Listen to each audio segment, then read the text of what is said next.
बहुत बहुत स्वागत है, अभिनंदन है, आभार है आप सबका एजुकेशन इलाहाबाद के चैनल पर। मैं हर्ष प्रजापति उपस्थित हूँ आप सबके समक्ष अति महत्वपूर्ण जानकारी के संदर्भ में। इलाहाबाद विश्वविद्यालय पीएचडी एडमिशन क्रेडिट 2024 के संदर्भ में बहुत ही महत्वपूर्ण वीडियो एंशिएंट हिस्ट्री सब्जेक्ट से रिलेटेड है। इसमें हम 2020 का, 2021 का और 2022 का क्वेश्चन पेपर पीएचडी का एंट्रेंस का हम डिस्कस करने वाले हैं, एनालिसिस करने वाले हैं। तो बहुत इंपॉर्टेंट है, ध्यान से देख लेना। और सबसे पहले मैंने हर वीडियो में एक आधारभूत चीज़ें, बेसिक चीज़ें आपको बताने की कोशिश की है, तो इस वीडियो में मैं कवर कर दे रहा हूँ। बहुत थोड़ा सा समय लूँगा, जिसके माध्यम से क्रेडिट 2024 के संदर्भ में आपको महत्वपूर्ण जानकारी एक ही जो है समय में प्राप्त होने वाली है। चलो स्टार्टिंग से समझा देते हैं, बेसिक से एकदम, और उसके बाद फिर जो है आपको इसका पीवाईक्यू समझाते हैं। ठीक है, देखिए ध्यान से समझिएगा। सबसे पहले आपको पता है क्रेट यहाँ 2024 अगर देखा जाए तो आपको पता है क्रेट 2 लेवल में परीक्षाएं होती है। लेवल 1 होता है, एक होता है लेवल 2। ठीक है, लेवल 1 में भी 2 पेपर होता है, एक होता है paper first, paper second. Paper first होता है एमसीक्यू टाइप का। ठीक है, इस एमसीक्यू में 50 क्वेश्चंस आते हैं, 25 आपके विषय से संबंधित होते हैं और 25 आपके जो है मेथोडोलॉजी से संबंधित होते हैं। अब मेथोडोलॉजी की बुक जो है मैंने टेलीग्राम पर डाल दी है ग्रुप में, आप जाके ग्रुप से डाउनलोड करना और उससे पढ़ना। 2-3 किताबें मैंने पोस्ट की हैं, तो उसको जाकर आप देख लेना। ठीक है, और विषय संबंधित जिस विषय को आपने विकल्प के रूप में रखा हुआ है, जिससे आप पीएचडी करने के लिए इच्छुक हैं, ठीक है, उससे आपके संबंधित आपके सब क्वेश्चन आएंगे। अब ये जो है 2 नंबर का प्रत्येक क्वेश्चन होता है, अतः ये 100 नंबर का ये वाला पेपर आपका रहता है। ठीक, तो लेवल 1 का पेपर फर्स्ट आपको क्लियर हो गया। पेपर सेकंड में आते हैं सब्जेक्टिव क्वेश्चन। ठीक है, इसमें क्या होते हैं, आपको रिटन होता है, लिखना होता है। इसमें कुल मिला के अगर देखा जाए तो 10 आपके अति लघुत्तरी क्वेश्चन आते हैं, 2 आपके लघुत्तरी क्वेश्चन आते हैं और 1 आपका दीर्घोत्तरी क्वेश्चन आता है। अति लघुत्तरी क्वेश्चन 120 नंबर के होते हैं, यानी 12 नंबर का एक क्वेश्चन होता है, तो 10 क्वेश्चन 120 नंबर का।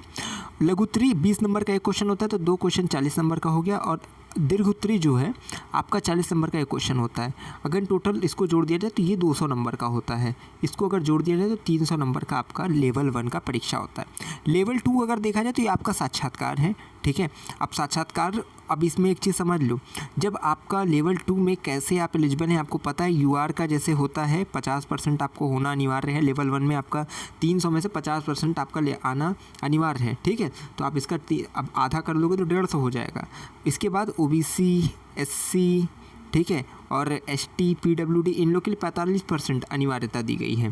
ठीक, तो आपको लेवल 1 में जो इतना नंबर, इसमें 300 में से 50% अगर यूआर के अंतर्गत लाते हैं और 300 के में से अगर 45% ओबीसी, एससी, एसटी के अंतर्गत आते हैं, तब आप लेवल 2 के लिए एलिजिबल होंगे।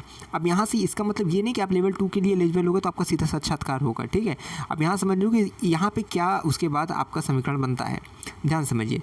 अब आपका मान लीजिए इसका अंतर्गत नंबर आ गया कि आपने 300 में से 160 पा लिया है, ओबीसी के तहत है तो 150 पा लिया है। ठीक है, और ठीक है, इतना सब आपने पाया है।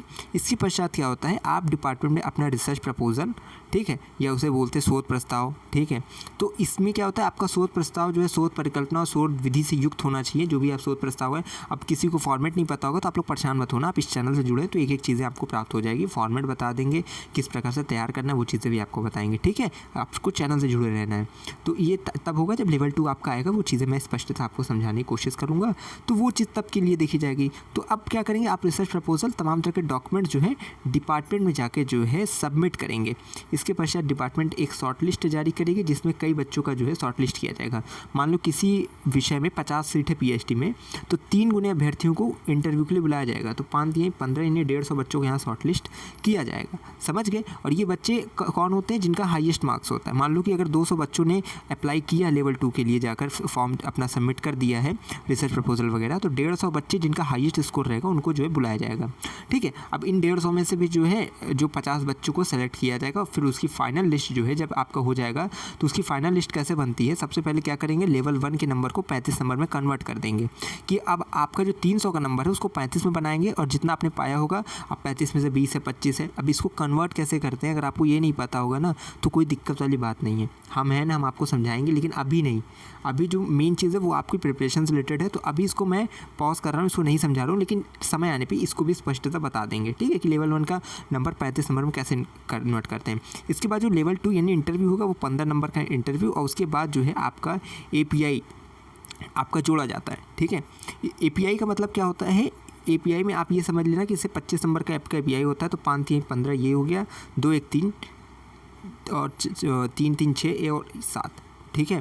तो ये आपका 75 नंबर का जो है एपीआई में क्या होता है कि जैसे 10th में आपका परसेंटेज कितना, उस हिसाब से आपको अधिभार 1 नंबर 2 नंबर इस प्रकार से दिया जाता है, और ग्रेजुएशन में किस प्रकार का परसेंटेज है वो आपको वहाँ पे बेनिफिट मिलता है। नेट जेआरएफ है तो नेट के लिए 3 नंबर, जेआरएफ के लिए 5 नंबर, वो अलग से आपको मिलता है, ठीक है। तो वो चीज़ें ध्यान में रखनी है। वो चीज़ मैं आपको एपीआई की को मैंने वीडियो शायद बनाई थी सबसे पहले, जो 19-20 मिनट की वीडियो थी, उसमें मैंने एक चीज़ें क्लियर की थी कि किस प्रकार से नंबर जुड़ता है। उस वीडियो को देख लेना, प्लेलिस्ट में पीएचडी एंट्रेंस एग्जाम वाली प्लेलिस्ट में सबसे ऊपर ही शायद वो वीडियो मिल जाएगी आपको, ठीक। तो ये 75 नंबर में फाइनल रिजल्ट फिर तैयार किया जाता है, और उसके अनुसार जितना आप जिस मार्क्स के आधार पर आप जिसके योग्य होंगे कैंपस या कॉलेज का वितरण किया जाता है।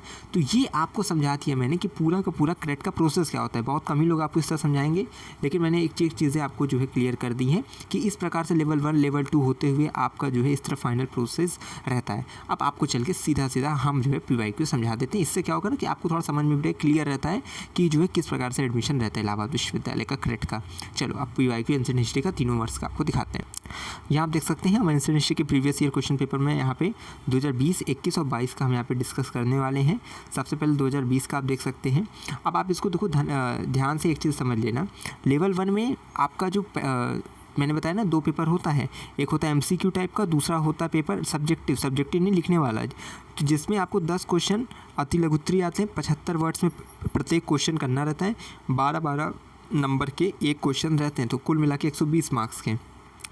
समावर्तन संस्कार से आप क्या समझते हैं? एक एक चीज़ हिंट है, यानी अगर संस्कार आ गया तो आप 16 संस्कार अपना अच्छे से तैयार कर लेना कि कुछ भी संस्कार आए, ठीक है, जैसे समावर्तन आ जाए, ठीक है, यज्ञोपवीत आ जाए, और जितना भी है, ठीक है, कर्ण छेदन वगैरह जो भी चीज़ें हैं, 16 संस्कार में जो भी संस्कार आपसे पूछा जाए, विवाह संस्कार, कितने विवाह होते हैं, वो चीज़ें, ठीक है, सबसे अच्छा विवाह कौन सा माना जाता है, ये सब चीज़ें अगर आप ध्यान में रखेंगे तो आपको जो है कहीं ना कहीं दिक्कत नहीं आएगी। तो ये याद रखना कि इलाहाबाद विश्वविद्यालय में क्रेट में जो भी प्रीवियस ईयर क्वेश्चन पेपर आता है उसमें ट्रिक यही है कि जिस भी टॉपिक से क्वेश्चन आ रहे हैं उसके सबसे पहले आप अति लघुत्तरी निकालो, फिर दीर्घोत्तरी। अगर हर क्वेश्चन का दीर्घोत्तरी तैयार रखोगे तो उस टॉपिक से अगर किसी भी प्रकार का किसी भी फॉर्मेट का क्वेश्चन बनेगा आप उसे सरलता से सहजता से कर ले जाओगे, ठीक है।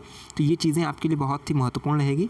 तो आप टॉपिक जो भी आए उससे तीनों टाइप के क्वेश्चंस को तैयार रखना, प्रिपेयर रखना कि मुझे सब लिख लेना है, ठीक है। और साथ ही साथ आपको ये भी ध्यान रखना है कि जैसे एक टॉपिक से यानी संस्कार से रिलेटेड है तो संस्कार के जितने भी संस्कार हैं उनको तैयार कर लेना, ताकि अब इससे क्वेश्चन आए तो आपका कहीं फंसे नहीं, ठीक है। नालंदा विश्वविद्यालय का महत्व, अब विश्वविद्यालय नालंदा हो गया, तक्षशिला हो गया, अब इसको समझ लेना, ठीक है। इससे क्या होगा कि आपको बहुत उसमें मदद मिलेगी।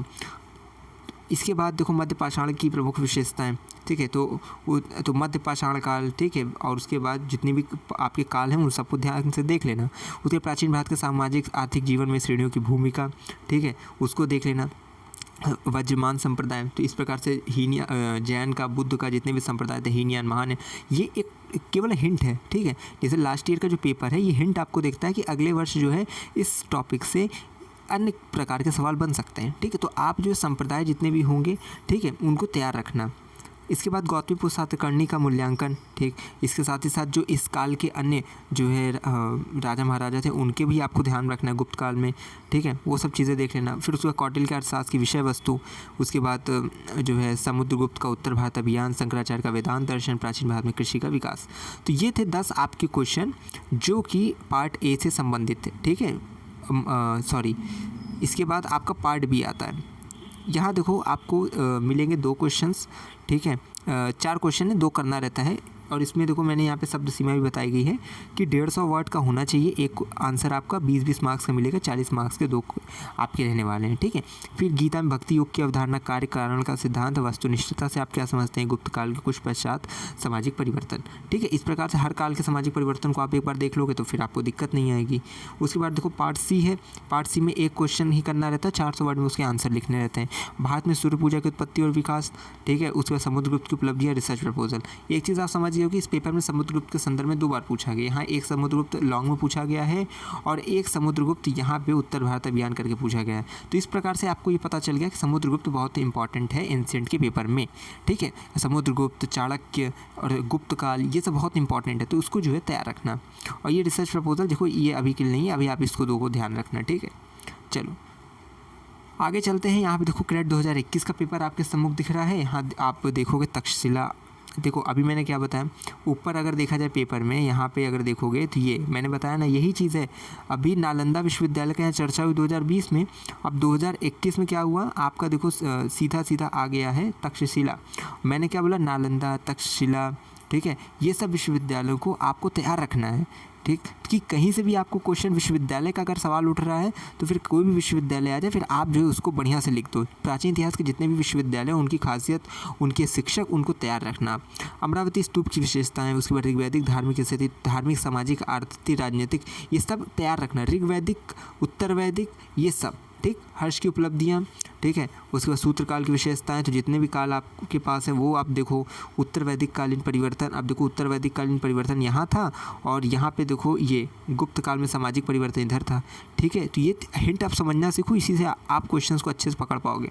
और गुप्त काल देखो इंपॉर्टेंट, अभी मैंने जस्ट पहले कहा गुप्त काल इंपॉर्टेंट है, तो गुप्त काल की विशेषताएं देखो फिर से यहाँ पूछी गई हैं, ठीक है। पूर्व मध्यकाल में पतन, ह्रास, सभ्यताधिक संदर्भ में नागर शैली, ठीक है, द्राविड़ शैली, ठीक है, वो सब शैली आप अपना देखना, और उनसे जो इम्पॉर्टेंट चीज़ें हैं उस रिलेटेड है, मंदिर वगैरह, वो सबको भी आपको ध्यान रखना है, ठीक है।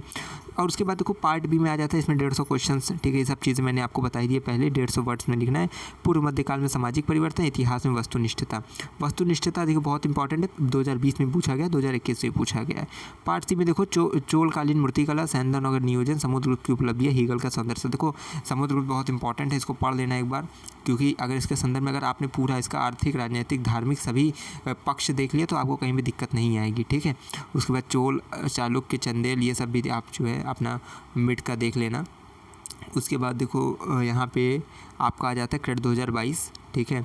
और यहाँ पे अगर देखा जाए तो शिक्षा के केंद्र के रूप में नालंदा पर टिप्पणी, उसके पुरातत्व के अंदर पे देखो ये आगे ना, नालंदा, तक्षशिला, ठीक है, ये सब विश्वविद्यालय जितने भी हैं प्राचीन काल के, उनको आपको तैयार रखना है, ठीक। उसके बाद पुरातत्व के अध्ययन में सुदूर संवेदन का उपयोग, इतिहास की उपयोगिता पर टिप्पणी लिखी है। प्राचीन भारत में सूर्य पूजा की टिप्पणी, देखो सूर्य पूजा बहुत इंपॉर्टेंट है, इसको तैयार कर लेना भैया। उसके वैदिक देवमंडल में देवियों के महत्व पर टिप्पणी, ठीक, जिसे मातृ देवी की पूजा होती थी ना, ये सब चीज़ें आपको पता है, तो वो सब चीज़ें आपको तैयार रखनी है। पुरातत्व में स्तरीकरण का महत्व, श्रेणी के विकास पर टिप्पणी, श्रेणी भी देखो बहुत इंपॉर्टेंट है, 2020 में भी देखो भी ये क्वेश्चन आया था। उसके बाद रजत आहत मुद्रा, उसके बाद अशोक के स्तंभ की विशेषताओं को, अशोक को तैयार करिए बढ़िया से, ठीक है, चाहे उसका कोई भी पक्ष हो, धार्मिक, आर्थिक, राजनीतिक, ठीक, उसको तैयार रखना है आपको। द्वितीय बौद्ध संगीति, बौद्ध, जैन, ये सब जो है जितने भी धार्मिक आपके जो है हुए थे उत्थान, उनको भी याद रखना है। पार्ट बी में देखो अगर चोलकालीन मंदिर, ठीक है, चोल चालुक्य, देखो चीज़ें मैंने पहले बताई है।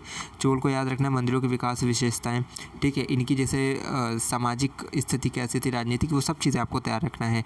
एक पक्ष कोई मिल जाए उसको पूरा प्रिपेयर कर डालिए। पूर्व मध्यकाल में सामाजिक आर्थिक परिवर्तन पर टिप्पणी, हड़प्पा संस्कृति के विनगरीकरण के कारणों का मूल्यांकन कीजिए, ठीक है। तो हड़प्पा संस्कृति के विनगरीकरण को और इस सब और इसके समकालीन सभ्यता को भी आपको ध्यान में रखना है। उसके बाद पार्ट सी में इतिहास कम न ज़्यादा टिप्पणी इस पर करिए। उसके बाद नवपाषाण काल के संस्कृतियों का विकास, उस पर टिप्पणी करिए, ठीक है। तो अभी इसमें मध्य पाषाण काल था, फिर नवपाषाण काल है, ठीक है। इस प्रकार से पाषाण काल को भी आपको महत्ता देनी है। तो ये तो हो गया भाई, शुरू से लेकर एंड तक मैंने आपको 3 वर्षों का पेपर आपको बताया है, ठीक है। तो ये क्रेडिट 2024 के संदर्भ में आपको बहुत हेल्प कर देगा, इतने से तो आपका काम हो जाएगा। आपको पता चल गया होगा किस प्रकार से क्वेश्चंस आते हैं। तो जो टॉपिक्स बताएंगे उसको तैयार रखना। बाकी पीजी का आपको जो पीएचडी वाला सिलेबस जो ब्रोशर के पीडीएफ में है, उसको आपको पूरा अच्छे से तैयार करना पड़ेगा, ठीक है। उसको पूरा अच्छे से देखो, तैयार करिए। उसके अलावा कहीं से क्वेश्चन आने वाले नहीं है, पूरा सिलेबस से ही आएगा। तो वो आपको वेबसाइट से भी ब्रोशर की पीडीएफ मिल जाएगी। बाकी मैंने टेलीग्राम पे भी अपने बहुत पहले ही अपलोड कर दिया है, ठीक। लगातार चैनल से जुड़े रहिए, अपडेट आपको मिलती रहेगी।